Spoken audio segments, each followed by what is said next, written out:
Istri dibuat cemas usai hilang, driver taksi online ternyata ke Lampung temui wanita selingkuhan. Sempat buat cemas keluarga hingga rekan-rekan driver online di Palembang, Epan Tarnando, pria yang dinyatakan hilang oleh istrinya, akhirnya ditemukan. Usut punya usut, Epan ternyata ke Bandar Lampung menemui wanita selingkuhannya. Epan Tarnando ditemukan oleh tim Jatanras Polda Sumsel di Bandar Lampung. Melansir akun Instagram Hits Kota Palembang, yaitu Palembang_Bedesau, Epan Tarnando ditemukan di keberadaannya di Bandar Lampung di tempat wanita simpenannya.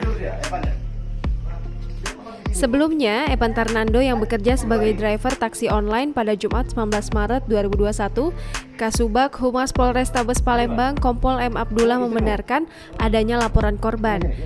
Ia mengatakan laporan korban sudah diterima anggota piket sentra pelayanan kepolisian terpadu Polrestabes Palembang.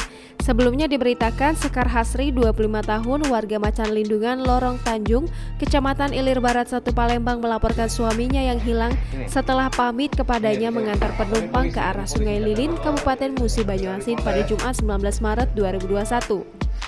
Sejak pamit pada Jumat 19 Maret itu, Sekar masih bisa berkomunikasi dengan suaminya melalui sambungan chat dan telepon.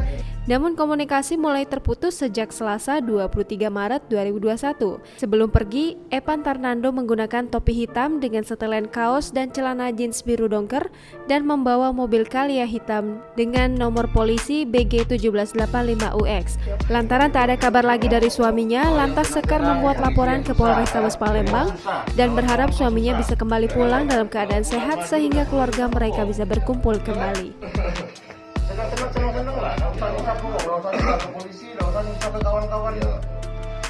Oh, yang di Palembang.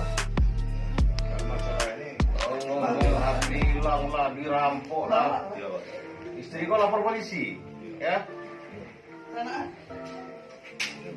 Kau ikut kami dulu. Ikut ke Polda, ke Palembang. Jangan ya pulang, Pak. Tidak. Kau ikut saya. Ada surat perintah kami di. Dia pulang, Pak. Ya. Jangan kaget. Kau sekarang lah, kau sekarang lah. Ikut. Ini udah heboh kan? Udah heboh di Palembang. Ya. Jangan lupa subscribe, share, komen, dan like ya.